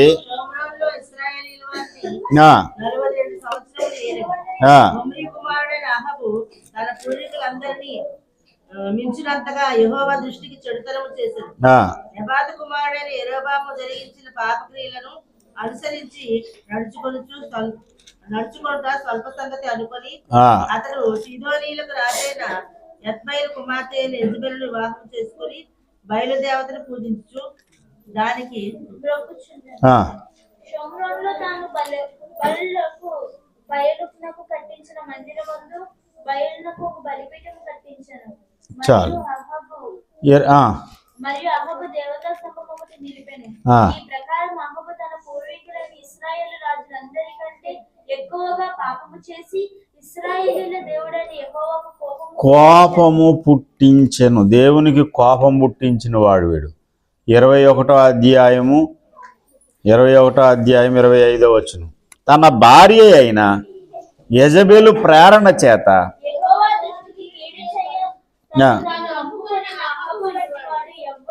ఎవడన్నా భూములు అమ్ముతాడు, భూములు వస్తువులు బంగారం అమ్ముతాడు. వీడి తను తానే అమ్మేసుకున్నాడంట. వీడి సొంతం కూడా కాదు. వీడికి సొంత తలకాయ లేదు, సొంత ఆలోచన లేదు. ఇప్పుడు రాజు అయిన వాడికి ఏముండాలి? సొంత బుర్ర ఉండాలి, సలహా అడగాలి, కానీ సొంత బుర్ర ఉండాలి. వీడికి మాటి మాటికి వీడి క్యారెక్టర్ ఎలా ఉంటుందంటే, అహాబు గారి క్యారెక్టర్ అంతానా మాట పడితే మూతి ముగించుకొని, చూడండి మరి ఆడవాళ్ళకి క్షమించాలి నన్ను, తొందరగా ఆడవాళ్ళకి మూతి బిగించుకోవడం అలవాటు, మూతి ముడుచుకోవడం. ఏదైనా అన్నా అనుకోండి మూతిలో పక్క వీడికి ఇట్నే ఇలా అనగానే వెంటనే మూతి బిగించుని వెళ్ళిపోతాడు. వెళ్ళిపోయి పక్కన పెట్టుకుంటాడు. పిల్లం వస్తుంది, అదే రాణి, యెజబెల్ రాణి. అలా మూతి బిగించుకుని ఉన్నావే? నేను పొలం అడిగితే ఇవ్వలేదు. వీడి క్యారెక్టర్ నేను బైబిల్ ధ్యానం చేస్తున్నప్పుడు వీడు ఎలాంటి మైండ్ నాకు అర్థం కాలే. నువ్వు ఇశ్రాయేల్లో రాజుగా లేవా? నువ్వు కూర్చో, భోజనం చేసి నువ్వు సింహాసనం కూర్చో, నేను సంగతి తేలుతానంటది యెజబెల్ రాణి. పిల్లం ఆడించేది కథ అంతానా.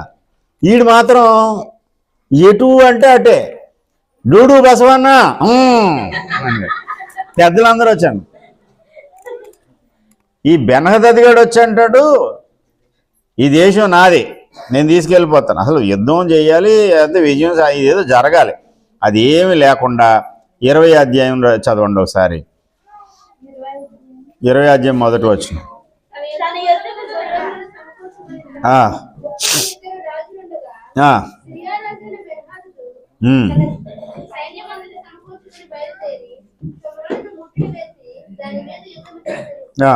అతడు పట్టణమందున ఇశ్రాయేలు రాజైన అహబునొద్దకు దూతలను పంపి, నీ వెండియు నీ బంగారము నావే, నీ భార్యలలోను నీ పిల్లల్లోను సౌందర్యము గలవారు నావారని బెన్హదదు సెలవిచ్చుచున్నాడని వారి చేత వర్తమానము తెలియజేసెను. అందుకు ఇశ్రాయేలు రాజు, నా ఏలినవాడవైన రాజా, నీవిచ్చిన సెలవు ప్రకారం నేను నాకు కలిగిన సమస్తమును నీ వశమునున్నవని. అదేంటిది, ఈడేం రాజండి, ఆడెవడో వచ్చాడు, నీ బంగారం నాది, నీ వెండి నాది, నీ భార్యలు నీ పిల్లల్లో అందగతులందరూ నావారు అనగానే, నువ్వెవడోరా, నువ్వు మీ ఇంటికే వచ్చి నేను బయట నిలబడి, మీ ఇంట్లో మంచం నాది, కుర్చీ నాది, నీ వండుకున్న బంగారం నాది అని అన్నాను అనుకోండి, ఎవడెవరా నువ్వు అని అడుగుతారా అడగరా? వాడెవడో వచ్చాడంట బెనహదదిగాడు. రాగానే నీ వెండి నాది, నీ బంగారం నాది, ఫోన్లో బంగారం వెండి ఇచ్చేద్దాంలే అనుకుంటే, నీ భార్యల్లో అందమైన వాళ్ళు నీ పిల్లల్లో అందగత్తులు అందరూ నా వాళ్ళు అనగానే, నా ఏలినవాడా, నేను చెప్తున్నాను కదా, వీడికి క్యారెక్టర్ లేదు అసలు. ఈడేవి రాజు అర్థం కాదు, క్యారెక్టర్ లెస్ చూడండి. సరే పెద్దలను పిలిచి అంటాడు, గో ఇలాగ అన్నాడు అహబ్రాజు, నువ్వేమన్నావు అంటే, ఇచ్చేస్తారా నన్ను? నువ్వేం రాజువే బాబు, ఎలాగ ఇచ్చేస్తావు అసలు? కుదరదని చెప్పు. యుద్ధం వస్తే యుద్ధం చేద్దాం, ఒకవేళ ఓడిపోతే వాడు పట్టుపోనే, అంతేగాని ఏమి యుద్ధం అసలు క్షత్రియ ధర్మం ఏంటంటే, క్షత్రియుడి యొక్క లక్షణం, రాజు లక్షణం ఏంటంటే యుద్ధం చేస్తాడు, వీరమరణం అన్నా చెందుతాడేమో కానీ ఓడిపోవడానికి ఇష్టపడ్డాడు. అసలు వీడు యుద్ధమే చేయడంట, వాడు అడగగానే మొత్తం ఇచ్చేస్తాడంట. ఈడేం రాజో తెలియదు, దిక్మాల రాజు. పెద్దలందరూ దెబ్బలాడారు, ఏం రాజు అయ్యా, నువ్వేం పద్ధతి ఇది, కుదరదు, అలా చేయడానికి వీలు లేదని పెద్దలందరూ కూడా రివర్స్ అయితే, అప్పుడు మళ్ళీ కబురెట్టాడు. కబురెట్టి, ఇదిగో నువ్వు ముందు అన్నావు చూడు, ఆ మాటకైతే ఒప్పుకుంటాను, కానీ తర్వాత మాట నేను ఒప్పుకోను అనగానే బెనహదదు యుద్ధానికి సిద్ధమయ్యాడు. ఈ సమూహం చూస్తే పెద్ద యుద్ధ సైన్యం ఉన్నారు. ఇతనితో పాటు ఎంతమంది ఉన్నారంట? 30 మంది రాజులు ఉన్నారంట. బెనహదదికి మళ్ళీ సపోర్ట్గా వచ్చినటువంటి రాజులు 30 మంది, 32 రాజులు ఇతనికి సపోర్ట్గా వచ్చిన వాళ్ళు. ఆ సమయంలో ఎవడైనా ఏం చేయాలి చెప్పండి? దేవుణ్ణి నమ్మినోడు ఏం చేస్తాడు చెప్పండి? అమ్మా, నీకు కష్టం, ఊహించలేని కష్టం రాగానే నువ్వేం చేస్తావు? ఎంత బుద్ధి లేనివాడన్నా ముందు ఏం చేస్తాడు? మోకాళ్ళుని ప్రార్థన చేస్తాడు, అవునా కదా? చేస్తారా చేయరా? ఇదేంటి నాయన ఇంత సైన్యం వచ్చేసారు నా మీదకి, ఇప్పుడు నేను ఏం చేయాలి ప్రభువా అని చెప్పి దేవుని దగ్గర ఏడాలి. అహాబు ఏడ్చినట్టు ఏమన్నా ఉందా అక్కడ? మీరు మొత్తం ఒకసారి ఆ పైన చదవండి, 20వ అధ్యాయం 11 చదవండి. అందుకు ఇశ్రాయేలు రాజు తన ఆయుధం నడుమును బిగించుకునేవాడు, దాన్ని విప్పి తీసివేసినవాడు అతిశయింపకూడదని చెప్పాడు. బెనహదదు అతని రాజులు గుడారమందు విందు జరిగించుకుండగా ఈ ప్రత్యుత్తరం వారికి వచ్చిన కనుక అతడు తన సేవకులను పిలిచి యుద్ధమునకు సిద్ధపడుడని ఆజ్ఞాపించిన. వారు సన్నద్ధులై పట్నం ఎదుట నిలవగా ప్రవక్త అయిన ఒకడు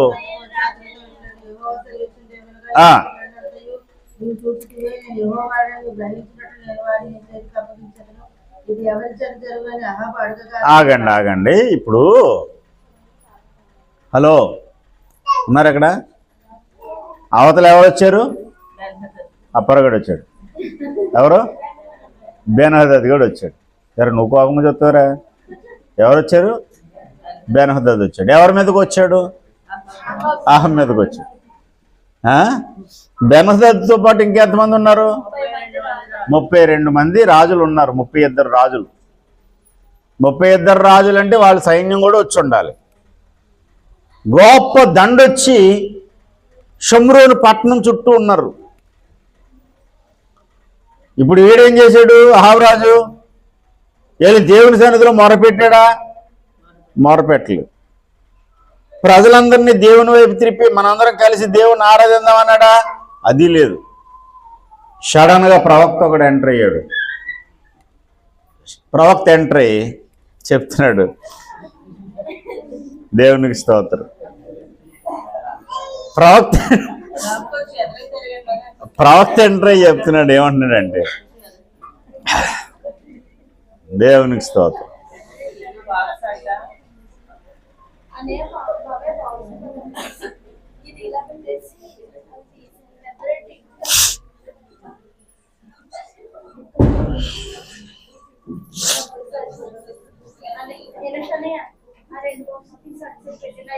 దేవాని దివ్యవాక్యము దివిగా మాకు దొరికెను. దేవాని దివ్యవాక్యము దివిగా మాకు దొరికెను. హల్లెలూయా హల్లెలూయా హల్లెలూయా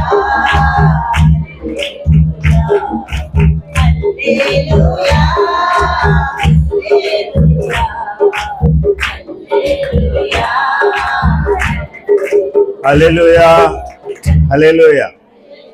దేవునికి స్తోత్రం. హల్లెలూయా.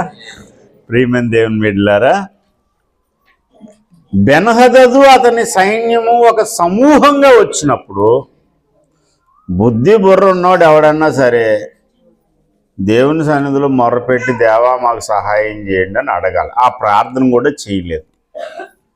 దేవునికి లోబడినటువంటి క్యారెక్టర్ ఉందా ఇతనికి అంటే అది లేదు. తను అమ్ముకున్నటువంటి భ్రష్టుడు. ఇశ్రాయేలీలందరూ పాపము చేయడానికి కారకుడైనటువంటి వాడు. అతనికంటే ముందున్న రాజుల కంటే ఇతడు ఇంకా ఘోరంగా ప్రవర్తించాడు. భ్రష్టత్వానికి క్యారపెడ్రస్ అంటాడు అన్నమాట ఈ అహాబుగాడు. దేవుని విధానం ఏం చెప్పుకున్నాం మనం? ఆయనకు లోబడినప్పుడు శత్రువుల మీద విజయం ఇస్తాడు. యెహోవా మాట శ్రద్ధగా వింటే నీ శత్రువులు నీ ఎదుటి నుండి పారిపోయేలా దేవుడు చేస్తాడు. అదే కదా పద్ధతి, దేవుని విధానం. మరి ఇక్కడ ఏం జరిగింది? వీడి దేవునికి లోబడడం ఏంటి? కనీసం రాజుగా అతనికి ఉండేటువంటి అధికారాన్ని కూడా అతడు వినియోగించుకోడు. చాలా దుర్మార్గంగా ప్రవర్తించినటువంటి వాడు. అలాంటి వాడికి అపాయం వచ్చింది. అపాయం వచ్చినప్పుడట దేవుని సేవకుడు ప్రవక్త అతని దగ్గరకు వచ్చి చెప్తున్నాడు. 20వ అధ్యాయం 13వ వచనం. యెహోవా సెలవిచ్చినదేమనగా ఈ గొప్ప దండంతయు చూచితివే, నేడు దానిని నీ చేతికి అప్పగించెదను. అప్పుడు అహాబు అడుగుతున్నాడు, అయ్యా ఇది ఎవరు చేద్దన్నాడు? రాజ్యాధిపతుల్లో ఉన్న యవనుల వల్ల జరుగుతుంది. మరి యుద్ధం ఎవరు మొదలెట్టాలని అడిగాడు? నువ్వే మొదలెట్టు రాజా, నువ్వే మొదలుపెట్టు.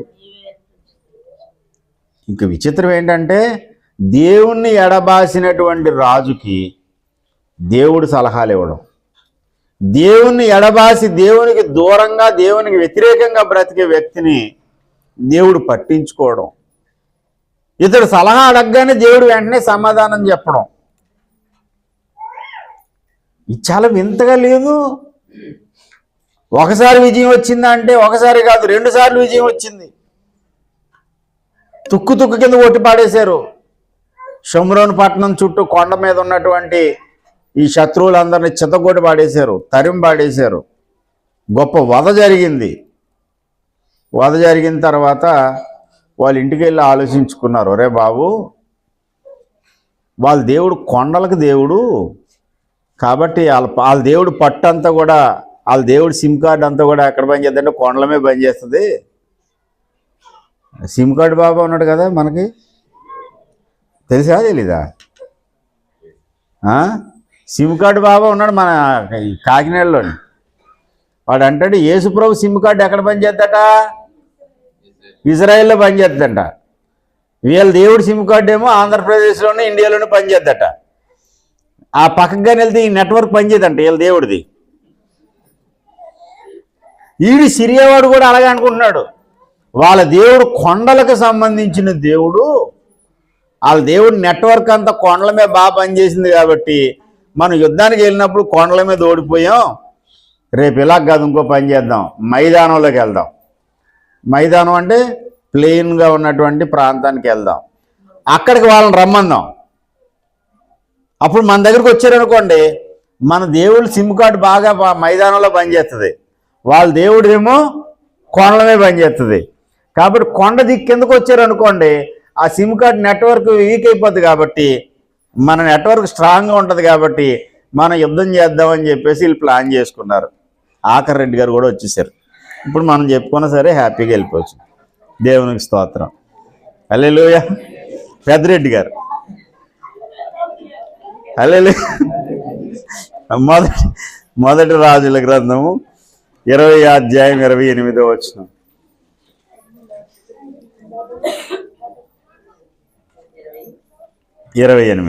అప్పుడు దైవజనుడైన ఒకడు వచ్చి ఇశ్రాయేలు రాజుతో ఇట్లా యెహోవా సెలవిచ్చినదేమనగా, సిరియన్లు యెహోవా కొండలకు దేవుడే గాని లోయలకు దేవుడు కాదని అనుకొందురు. అయితే నేను యెహోవానై ఉన్నానని ఈ గొప్ప సమూహం అంతయు మీ చేతికి అప్పగించను. దేవునికి స్తోత్రం కలుగునుగా. హల్లెలూయా.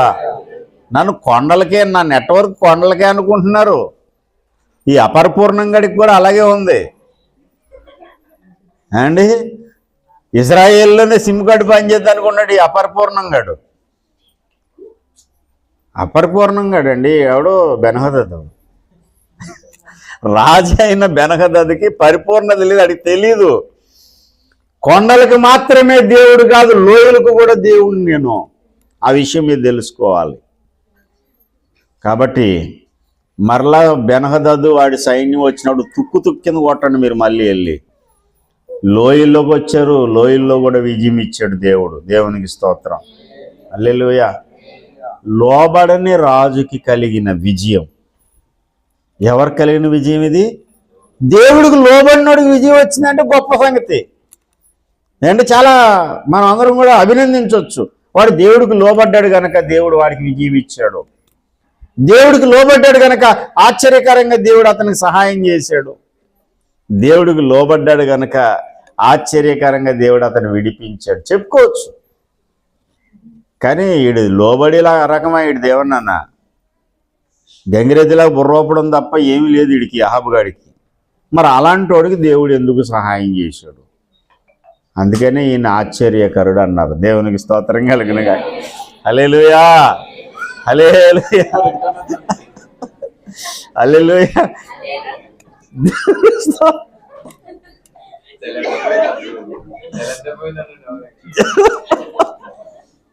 హల్లెలూయా. హల్లెలూయా. హల్లెలూయా. హల్లెలూయా. హల్లెలూయా. హల్లెలూయా. బాబు ఎవరికి కలిగిన విజయం ఇది? మా లోబడని వానికి ఇచ్చిన. నేను అందుకే అన్నాను, దేవుడు మనం ఎక్స్పెక్ట్ చేసినట్టు ఎప్పుడూ చేయడు. మనం ఊహించినట్టు దేవుడు ఇలాగే ఉంటాడని అనుకుంటాం చూడండి, అలా ఉండడు. దేవుడు ఎలాంటి వాడు అంటే ద్వితీయోపదేశకాండం 28వ అధ్యాయంలో ఆయనకు లోబడిన వారికి, ఆయన మాట శ్రద్ధగా విన్న వారికి విజయం ఇచ్చే దేవుడు. కానీ మొదటి రాజుల గ్రంథంలోకి వచ్చేసరికి లోబడని వానికి కూడా విజయం ఇచ్చాడు. ఎందుకు విజయం ఇచ్చాడు? ఎందుకు విజయం ఇచ్చాడంటే ఇతడు లోబడ్డా లేదా అని కాదు, నేను నా ప్రజలను ప్రేమించేవాడిని, నేను దేవుడినై ఉన్నానని మీరు తెలుసుకోవాలి. నేను మీ దేవుడినైన యెహోవానని వాడు అనుకుంటున్నాడు. నెట్వర్క్ పనిచేయదు వాళ్ళ దేవుడిది, కొండమే పనిచేద్దు, కొండ కింద పనిచేయదని. కానీ నేను మీ దేవుడైన యెహోవానని మీరు తెలుసుకోవాల్సిన అవసరం ఉంది. కాబట్టి ఇప్పుడు నేను నీ పక్షంగా, నువ్వు నాకు లోబడకపోయినా సరే, నువ్వు నన్ను దుఃఖపెట్టినా సరే, నేను నీ పక్షంగా వచ్చి పోరాడతానని రంగంలో దిగుతాడు ఆయన. దేవునికి స్తోత్రం కలుగును. హల్లెలూయా. అందుకే ఆయన ఆశ్చర్యకరుడండి. రక్షకుడైన వాడు ఆశ్చర్యకరుడై ఉండాలి. ఎలాంటి ఆశ్చర్యకరుడు అంటే మనం ఊహించనట్టుగా ఆయన ప్రతిస్పందిస్తాడు. మనం ఎక్స్పెక్ట్ చేయనట్టుగా ఆయన కార్యరంగంలోకి దూకుతాడు. ఆయన తప్పకుండా దేవుడు అహాబుకి సహాయం చేయడండి అనుకుంటాం మనం.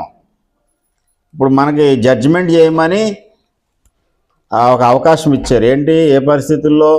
రాజైన బెన్హదదు చుట్టూ తన సైన్యాన్ని మోహరించాడు. అహాబు రాజేమో సింహాసనం మీద ఉన్నాడు, యుద్ధానికి రెడీగా ఉన్నాడు.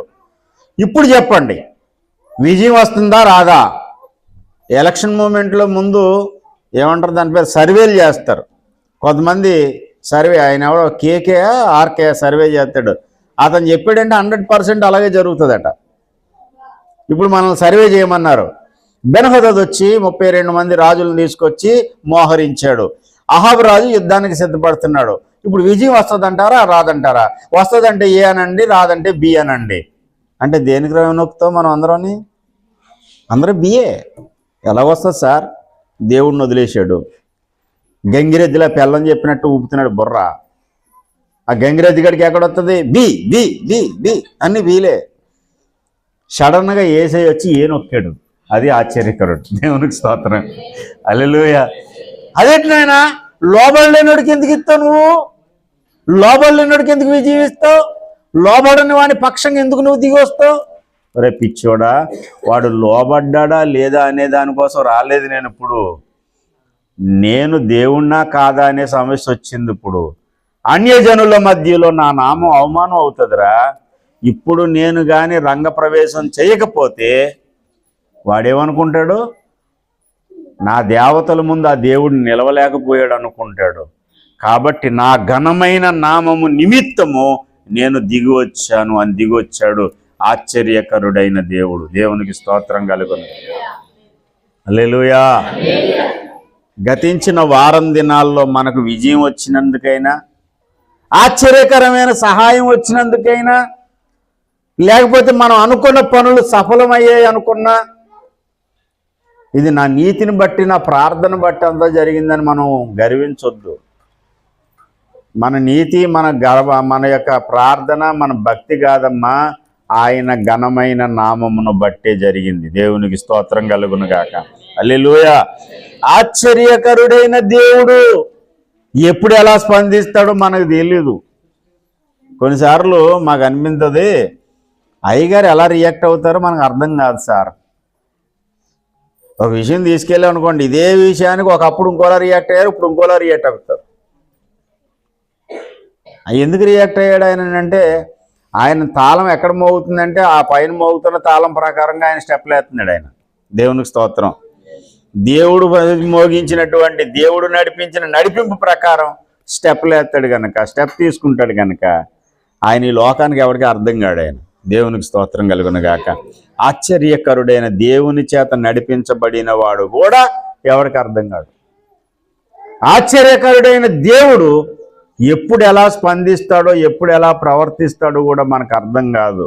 గనుక మనం ఏదైనా మేలు జరగగానే, మనకి ఏదైనా ఉపకారం రాగానే, ఒక బ్లెస్సింగ్ దేవుడు మనకి ఇవ్వగానే, ద్వితీయోపదేశకాండం 28:1 దగ్గరికి వెళ్ళిపోకండి. నేను యెహోవా ఆజ్ఞలు అనుసరించి నడిచాను కాబట్టి, శ్రద్ధగా ఆయన వాక్యాన్ని అనుసరించాను కనుక నాకు విజయం దేవుడు ఇచ్చాడు. దేవుని యొక్క వాక్యానుసారంగా నేను బ్రతికాను కనుక దేవుడు నన్ను వాడుకుంటున్నాడు. దేవుని వాక్యానుసారంగా నేను జీవించాను కనుక అనకండి. కొన్నిసార్లు నువ్వు దేవుని వాక్యాన్ని పక్కన పెట్టి నీ ఇష్టానుసారంగా బ్రతికినా దేవుడు తన కనికరాన్ని బట్టి నడిపిస్తున్నాడేమో, తన కృపాహస్తాలు కుమ్మరించాడేమో. ఎందుకు దేవుడు నీ పట్ల మేలు చేశాడో నీకు తెలీదు. కానీ నీకు తెలియవలసింది ఏంటో తెలుసా? ఏదైనా నా వల్ల కాదు నాయన, ఏదైనా నీ కృపే అని ఏసై కాలు మీద పడిపో. దేవునికి స్తోత్రం కలుగునుగా. మేలు కలిగినా దేవునికి స్తోత్రం, కీడొచ్చినా దేవునికి స్తోత్రం. ఏది జరిగినా ఆయనకే మహిమ, ఘనత, ప్రభావం ఆయనకు మాత్రమే, మాకు కాదు. యెహోవా మాకు కాదు. ఎవరికి మహిమ కలగాలి? నీకు మాత్రమే మహిమ కలగాలని దేవునికి మహిమ ఆపాదించాలి, దేవునికి స్తోత్రాలు చెల్లించాలి. ఆయన ఆశ్చర్యకరుడైన దేవుడు. తన ఆశ్చర్యకరమైన తన కృపను మన మీద కుమ్మరించి నడిచి వచ్చినటువంటి దినాలలో, గతించిన సంవత్సరాలలో అద్భుతంగా దేవుడు నడిపిస్తూ వచ్చాడు గనుక ఆయన నడిపింపును బట్టి దేవునికి స్తోత్రాలు చెల్లిందాం. ఆయన మనం స్తుతించుకుందాం. నా నీతిని బట్టో నా యథార్థతను బట్టో నాకు ఇది జరిగిందని అనొద్దు. ఆయన కృపను బట్టే నేను ముందుకు సాగగలిగానని దేవుని కృప మీద ఆధారపడదాం. రండి మోకరించండి, ప్రార్థన చేద్దాం. అందరూ మోకరించండి.